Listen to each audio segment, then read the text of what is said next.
Ya Rasulullah, ini kunamakan Al-Haram.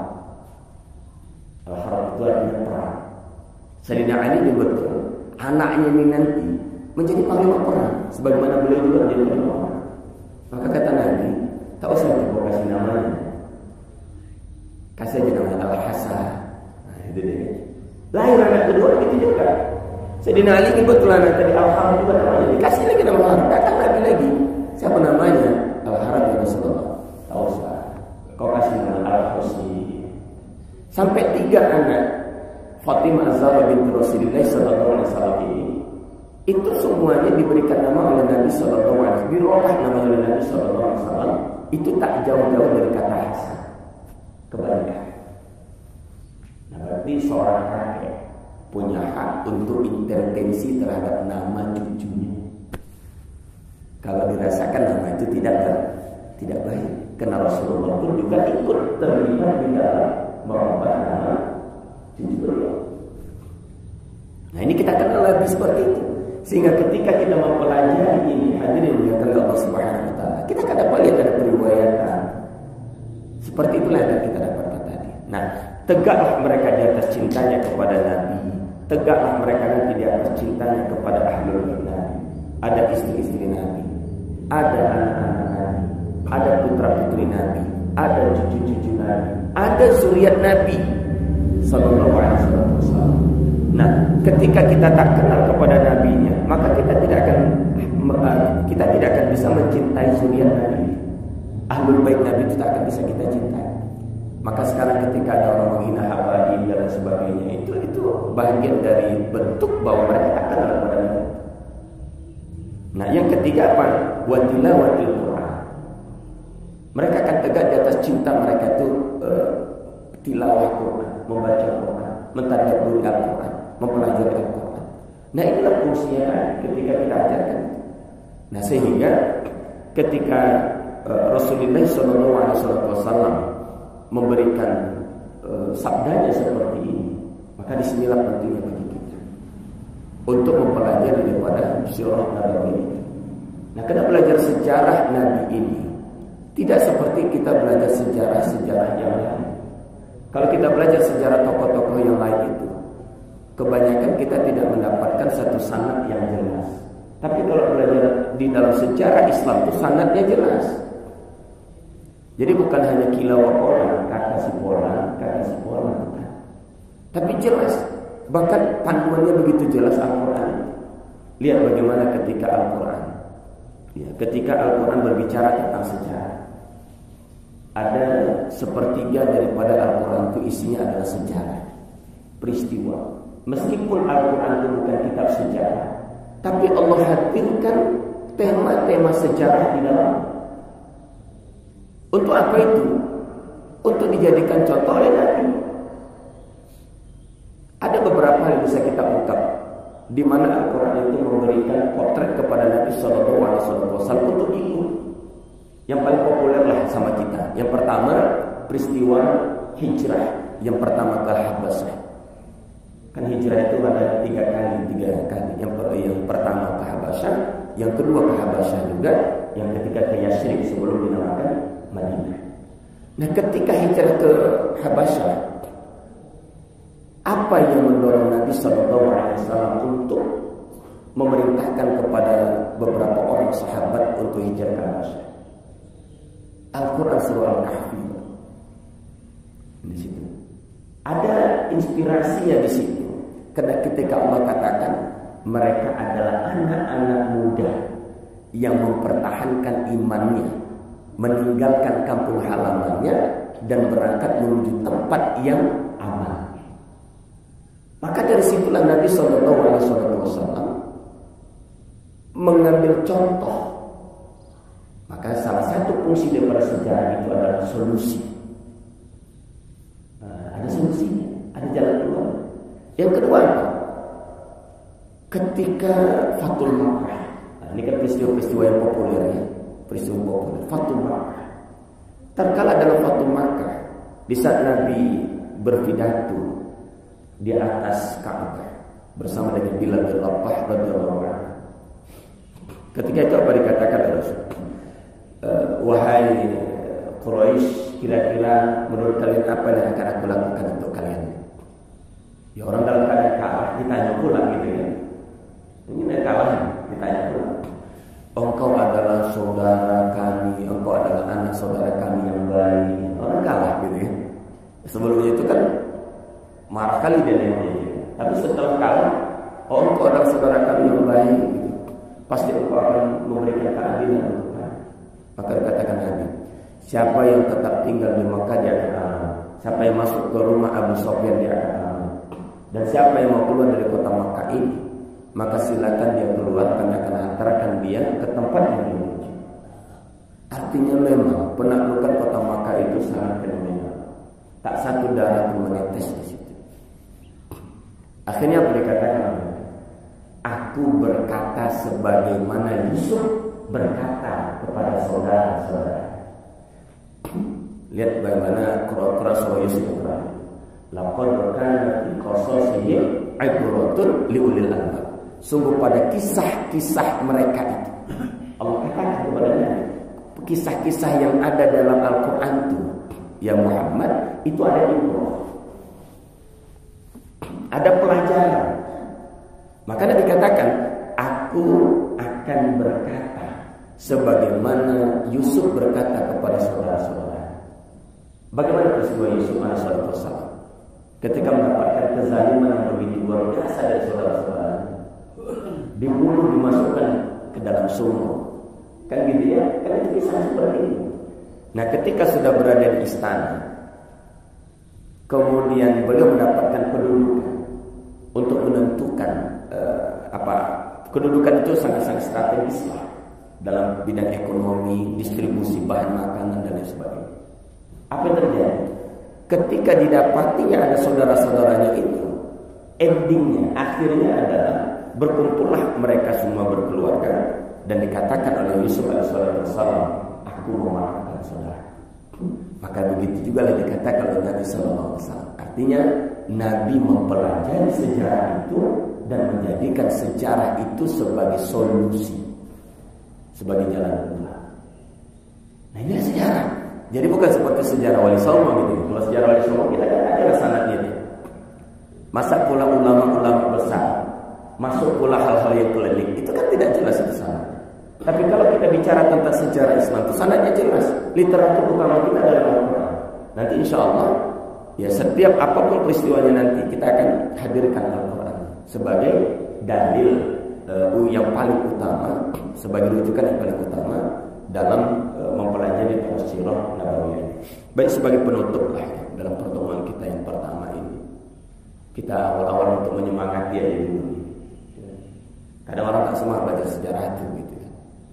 Kalau kita baca di dalam kitab Fathul Mu'in, dalam kitab Fathul Mu'in itu kalau dalam bab bab tentang surah As-Sarh itu ada, kalau saya tak silap, ada dua kewajiban orang tua di situ. Yang pertama, memerintahkan anaknya sholat di usia 7 tahun. Nah, itu selaras dengan hadis Nabi. Kalau udah sampai 10 tahun, pukul. Nah, tak sholat dia 10 tahun, pukul. Nah, itu bagian daripada pengajaran agama. Yang kedua, mengenalkan Nabi. Mengenal Nabi, mengenal lahirnya dan tempat ini. Kalau dalam itu singkat dibilang mengenal lahirnya Nabi dan wafatnya Nabi. Itu kewajiban. Kewajiban pertama orang tua itu adalah memerintahkan anaknya sholat ketika usianya 7 tahun. Pukul dia kalau 10 tahun. Karena kalau 10 tahun ini anak tetap mendorong bapak. Tapi kalau anak sudah 12 tahun bapak pukul, dorong dia. Dia kota tua gitu ya.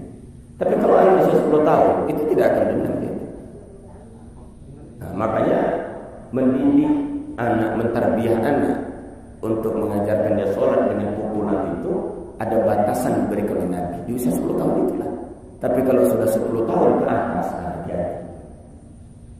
hati-hati, awal patah-patahan gitu ya. Nah, sementara ketauladan aja kita hadirkan di tengah-tengah rumah kita, anak kita tak ikut, apalagi tidak ada ketauladan. Maka ajarkan adab Nah itu tadi. Yang kedua adalah kenalkan Nabi itu tempat lahirnya dan wafatnya. Nah disitulah maknanya itu tadi, bahwa kewajiban orang tua kita berikutnya adalah mengenalkan Nabi kepada generasi itu. Maka jangan kosong orang katakan kepada Nabi, bagaimana mungkinlah kita ini akan dapat menjalankan Islam itu secara sempurna jika kita tak kenal kepada siapa yang membawa Islam itu. Ya kan? Maka kita harus kenal itu. Nah lihat bagaimana sejarah berkisah. Saya ingin ini nanti menjadi evaluasi. Lihat bagaimana sejarah itu memberikan energi yang kuat ke dalam tubuh kita ini untuk bergerak. Ada satu kisah periwayatan daripada Ibnu Mas'ud juga. Ada 4 orang putra-putra sahabat Nabi. 1 putra Umar bin Khattab, 3 lagi putra sahabat yang mulia Zubair bin Awwam radhiyallahu anhu. Uniknya anak-anak muda gitu ya. Mereka itu punya membentuk majelis. Memang Islam itu bangkit itu di tangan anak muda, bukan di tangan orang tua. Orang tua dengan pengalamannya, anak muda dengan ketajaman berpikirnya. Maka anak muda itu harus bangkit ya. Ya kalau dia menjadi penghafal Quran dan Masya Allah, maka kebangkitan itu akan lahir dari sini Insya Allah. Jadi jangan khawatir, kebangkitan itu akan lahir dari sini. Jadi anak-anak muda ini tadi mereka sepakat berangkatlah mereka ke Ka'bah itu, dan mereka berada di satu tempat yang kita kenal dengan Hijr Ismail, yang setengah lingkaran ada di Ka'bah itu. Di situlah uniknya ketika mereka diskusi itu diawali dengan kata apa? Tamannau. Tamannau itu artinya mereka membuat majelis cita-cita. Cita-cita. Jadi anak muda harus punya cita-cita ini. Anak muda harus punya cita-cita besar. Walaupun tinggal kita di kampung-kampung, tapi cita-cita kita juga nggak boleh kampungan. Kita mesti melintasi lewat daripada langit itu, mesti kita gantungkan cita-cita itu. Sebab apa? Kata Nabi SAW, kita akan dihantarkan Allah kepada takdir kita. Maka 4 anak sahabat Nabi nanti bercita-cita begini.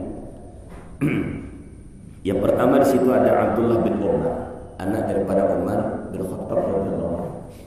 3 lagi itu anak Zubair bin Awwam radhiyallahu anhu. Yang pertama namanya Abdullah bin Zubair radhiyallahu anhu. Yang kedua Urwah bin Zubair radhiyallahu anhu. Yang ketiga Mus'ab bin Zubair radhiyallahu anhu. Lihat bagaimana cita-cita. Ini luar biasa. Ini tak ada di tengah-tengah kita ini, sehingga kita tuh minder dalam jalan hidup. Anak-anak kita tuh minder karena mereka tak mendapatkan contoh yang mereka dapatkan contoh itu. Apa cita-cita mereka? Kita awali dari anak Abdullah bin Zubair radhiyallahu anhu. Abdullah bin Zubair, beliau bercita-cita dan membuka kalimat dengan ungkapan begini: Uridu khilafah. Aku ingin menjadi pemimpin. Coba pernah anak kita dengarkan, ya aku nak jadi pemimpin. Luar biasa, anak kecil Pak, anak usia belasan tahun. Cita-cita dia ketika di Hijr Ismail itu, dia cakapkan dengan teman-teman sahabat itu, Uridu khilafah. Aku inginkan kekhilafahan, aku inginkan kekuasaan. Nanti kita tengok, dapatkah dia itu atau tidak? Itu pertama. Yang kedua, Urwah bin Zubair radhiyallahu anhu, apa yang diinginkan? Aku ingin menjadi pemuncak ilmu. Urwah. Masuk Mus'ab bin Zubair radhiyallahu anhu. Mus'ab katakan begini: Uridu imra'atul Iraq. Aku ingin menjadi pemimpin Irak. Ditambahnya lagi anak muda nih, dan aku bercita-cita menikahi 2 wanita yang solih dan cerdas. Masya Allah, itu disampaikan. Nah, ini anak haji nanti bilang gitu kan. Jadi selain dia ingin menjadi pemimpin Irak, dia ingin menikahi 2 putri sahabat Nabi untuk dinikahinya. Dan Abdullah bin Umar bercita-cita, aku ingin mendapatkan pengampunan dari Allah Subhanahu wa taala. Lihat bagaimana Ibnu Mas'ud bertutur. Dan tutur daripada Ibnu Mas'ud radhiyallahu anhu ini kita akan dapat lihat mampu enggak kisah ini bekerja di dalam hati kita masing-masing, menggerakkan kita atau tidak. Nanti kita akan evaluasi nanti. Ya. Lihat bagaimana kalau Abdullah bin Zubair, beliau berhasil. Allah sampaikan takdir dia menjadi pemimpin berkuasa lebih kurang 9 tahun. Itu Abdullah bin Zubair. Urwah bin Zubair radhiyallahu anhu menjadi ulama terkemuka di Madinah. Maka periwayatan yang banyak beliau kutip itu sumbernya daripada Bunda Aisyah radhiyallahu anha, istri Nabi sallallahu alaihi wasallam. Itu Urwah bin Zubair. Adapun Mus'ab bin Zubair, Allah sampaikan takdirnya. Apa itu? Menjadi pemimpin di Irak. Dan beliau berhasil menikahi 2 wanita salihah lagi cerdas. Maka bercita-citalah. Jangan mentang-mentang kita tinggal di kampungan, kita bilang kita tak bisa bercita-cita. Oh ayah kau, ya aku nak menjadi pemimpin. Ya pemimpin apa kau? Ayah yang ujung laut. Hendak sekolah kota tinggi, tak bisa nak, tak bisa. Kompet ni apa lagi? Jangan sampai seperti itu. Bercita-citalah, karena Allah akan sampaikan kita kepada apa yang menjadi takdir kita. Dan Abdullah bin Zubair, ya, Abdullah bin Umar. Nah, kita tidak dapat tahu, karena yang dicita-citakan beliau itu adalah mendapatkan naungan ampunan dari Allah Subhanahu wa taala. Maka Zahabi katakan ya, bahwa beliau yakin bahwa sesungguhnya beliau akan mendapatkan apa yang menjadi cita-cita tadi. Nah, rasakan bagaimana peristiwa itu nanti bekerja di hati anak muda ini.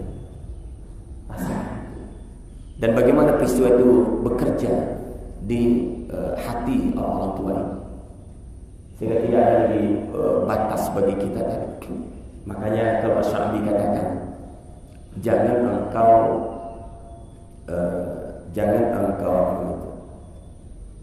kalau kita kan selalu kali dalam teori motivasi hari ini ya Haji ya, teori motivasi modern hari ini kan gini, katakan aku bisa gitu kan gini, apa namanya itu, yakin dengan kemampuan, ternyata salah itu, menihilkan keberadaan Allah di situ.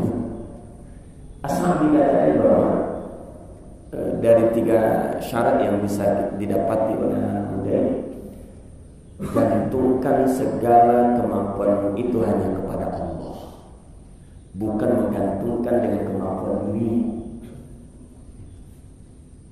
Kemampuan itu kepada Allah. Orang tua begitu juga. Karena kita tak akan mungkin kalau kita ikuti dengan kita, apalah mungkin bisa sekolah anak tinggi, cita-cita tinggi betul, sementara awak ini memanjat pinang lah.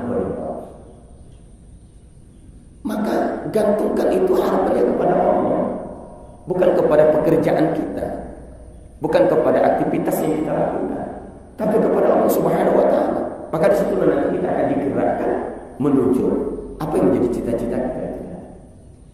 Nah, mari sama-sama kita rasakan itu. Insyaallah semoga Allah Subhanahu wa taala meridhai kajian-kajian kita ini dan menyampaikan kita kepada takdir kita. Maka mintalah kepada Allah dengan sesuatu yang baik dan sangat luar biasa. Bercita-citalah dengan cita-cita yang tinggi, dan insyaallah Allah akan sampaikan kepada apa yang menjadi takdir kita. Saya pikir ini sebagai pertemuan perdana kita dalam kajian ini. Saya ucapkan jazakumullah khair. Terima kasih kepada bapak dan ibu-ibu, kepada anak-anak muda ini. Kita berharap nanti kelak di waktu-waktu subuh ini banyak anak-anak muda kita di sini kan. Kita berharap di tengah anak-anak muda itu kembali Islam ini akan berjaya menghadirkan peradaban yang mulia itu. Sebab kita berada di dalam fase yang keempat.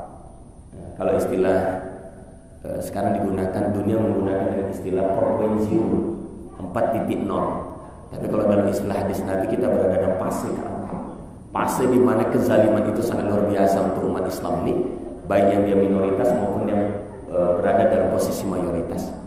Tapi begitu tingginya kezaliman itu memang sangat menyakitkan. Namun itu menandakan bahwa masa runtuhnya pun segera akan tiba. Jazakumullah khairan katsir. Ini saja dapat saya sampaikan, dan mohon maaf atas kesilapan dan kekurangan dari apa yang saya sampaikan. Nasrul minallah wa fathun qarib wa basyiril mu'minin. Billahi taufiq wal hidayah. Wassalamualaikum warahmatullahi wabarakatuh.